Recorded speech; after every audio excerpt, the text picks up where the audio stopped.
విశాఖ స్థానిక సంస్థల ఎమ్మెల్సీ కూటమి అభ్యర్థిపై ఉత్కంఠ కొనసాగుతోంది. రకరకాల పేర్లు వినిపించినా ఇంతవరకు ఎవరి పేరు సీఎం చంద్రబాబు ఖరారు చేయలేదు. నిన్న స్పష్టత ఇస్తారు అనుకున్నా అది కూడా వాయిదా పడింది. అసలు పోటీ చేస్తారా లేదా అన్నదానిపై కూడా ఇంకా క్లారిటీ రావాల్సింది. విశాఖ స్థానిక సంస్థల పోరులో వైసీపీకి బలముంది. కొంతమంది వైసీపీ ప్రజా ప్రతినిధులు టీడీపీలో చేరినా ఇంకా ఎడ్జ్ మాత్రం వైసీపీకే ఉంది. పైగా విశాఖ జిల్లాపై పట్టున్న బొత్సని రేసులో దించింది. ఇప్పటికే ఓటర్లను క్యాంపులకు కూడా తరలించింది. ఇటు బొత్స సత్యనారాయణ కూడా దూకుడు పెంచారు.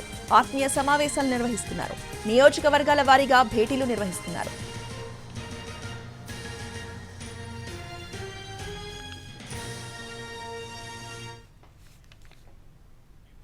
ఉమ్మడి విశాఖ స్థానిక సంస్థల ఎమ్మెల్సీ ఎన్నికల్లో ఎవరి వ్యూహం ఫలిస్తుందో త్వరలోనే తేలుతుందన్నారు వైసీపీ అభ్యర్థి బొత్స సత్యనారాయణ.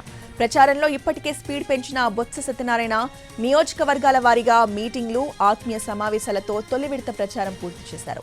జీవీఎంసీ వైసీపీ కార్పొరేటర్లతో ఇవాళ సమావేశమయ్యారు.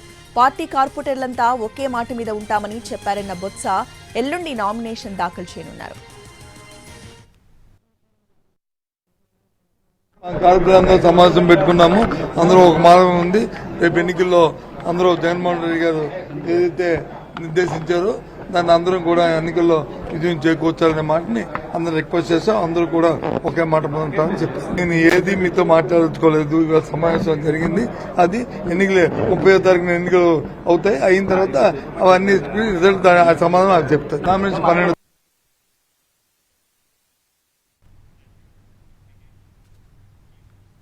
విశాఖ స్థానిక సంస్థల ఎమ్మెల్సీ కూటమి అభ్యర్థిపై ఉత్కంఠ కొనసాగుతోంది. రకరకాల పేర్లు వినిపించినా ఇంతవరకు ఎవరి పేరు సీఎం చంద్రబాబు ఖరారు చేయలేదు. అయితే నిన్ననే స్పష్టత వస్తుందనుకున్నా ఇంతవరకు రాలేదు. మరి ఈ రోజైనా స్పష్టత వచ్చే అవకాశం ఉందా లేదా? ఈ అంశాలపై క్లారిటీ ఇవ్వబోతున్నారు మా ప్రతినిధి రవిచంద్ర. ప్రజా స్థానిక సంస్థల ఎమ్మెల్సీ అభ్యర్థి ఖరారు కోసం తెలుగుదేశం పార్టీ 5 సీనియర్ అండ్ మాజీ మంత్రులు లేకపోతే సిట్టింగ్ ఎమ్మెల్యేలతో ఒక కమిటీని ఏర్పాటు చేసింది. 5 కమిటీలో డిప్యూటీ గంటా శ్రీనివాసరావుతో పాటు పార్టీకి సంబంధించిన ముఖ్య నాయకులంతా కూడా ఉన్నారు. వీరంతా కూడా సుదీర్ఘంగా చర్చలు జరిపిన తర్వాత రేపు తమకు సంబంధించి ఒక ఫుల్ డీటెయిల్స్తో కూడిన ఒక నివేదికను అధిష్టానానికి ఇవ్వబోతున్నారు. అధిష్టానం నివేదిక తర్వాత అభ్యర్థిత్వం ఖరారు పైన ఒక నిర్ణయం తీసుకునే అవకాశం ఉంది. అయితే సంఖ్యాబలం ఆధారంగా పోటీ పెట్టాలా లేదా అనే దాని భిన్నాభిప్రాయాలు పార్టీలో ఉన్నట్టుగా తెలుస్తోంది. పోటీకి అనివార్యమైతే మ్యాజిక్ ఫిగర్ను చేరుకోవడానికి అవసరమైన సంఖ్యాబలం ఎంతవరకు రీచ్ కాగలుగుతాం అనేది కూడా చాలా కీలకంగా ఉంటుంది. ప్రధానంగా గ్రామీణ ప్రాంతంలో ఎంపీటీసీలు, జడ్పీటీసీల సంఖ్య ఎక్కువ బలం అంతా కూడా వైఎస్ఆర్ కాంగ్రెస్ పార్టీకి ఉంది. దాదాపు 620 మందికి పైగా సభ్యుల బలం వైఎస్ఆర్ కాంగ్రెస్ పార్టీకి ఉన్న నేపథ్యంలో తెలుగుదేశం పార్టీది 200 నుంచి 220 మధ్య మాత్రమే ఉంది.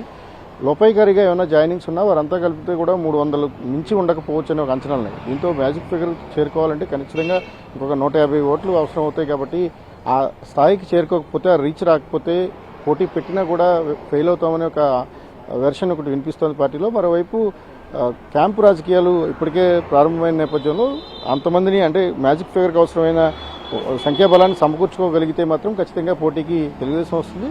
అయితే అభ్యర్థి విషయంలో ప్రస్తుతానికి ఇంకా ఉత్కంఠ కొనసాగుతోంది. కొన్ని పేర్లు పరిశీలనలో ఉన్నాయి. ప్రస్తుతానికి ఉన్న పేలా గోవింద్ సత్యనారాయణతో పాటు మరికొన్ని పేర్లను కూడా పరిశీలిస్తున్నారు.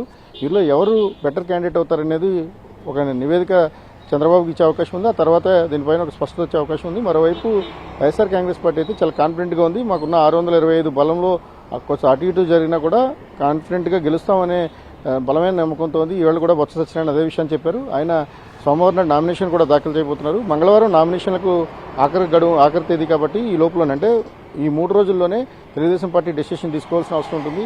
పోటీ చేస్తారా లేదా అనే దాని మీద కూడా ఇప్పుడు పార్టీలో భిన్నమైన అభిప్రాయాలు వ్యక్తం అవుతున్న పరిస్థితి కనిపిస్తుంది. Right, thank you Ravichandra.